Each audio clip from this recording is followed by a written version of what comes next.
Welcome to Kenton Teaches. Enjoy the video. In this video, I will show you how to change your Jeep Grand Cherokee battery. First, prioritize safety by parking your vehicle on a level surface and turning off the engine completely.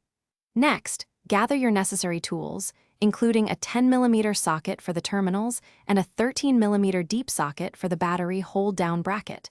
Don't forget safety glasses and gloves. Finally, locate the battery beneath the front passenger seat and slide the seat all the way forward to gain access. Now, let's get to disconnecting the old battery.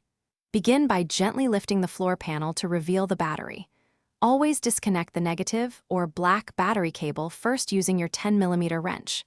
Then, proceed to disconnect the positive or red cable.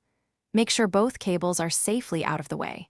Finally, use your 13mm deep socket to loosen and remove the battery hold-down bracket, which secures the battery in its tray. With the old battery removed, it's time to install the new one. Carefully lift the old battery out. Remember, it can be quite heavy. Now, gently lower your new battery into the compartment.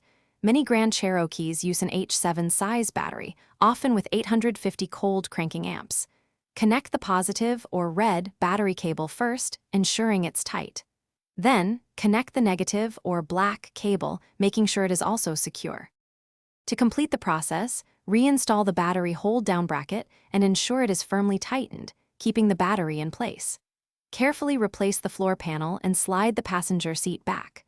Remember to properly dispose of your old battery at an authorized recycling facility. After reconnecting power, you might need to reset your vehicle's clock, radio stations, or other electronic settings. You've successfully changed your Jeep Grand Cherokee battery.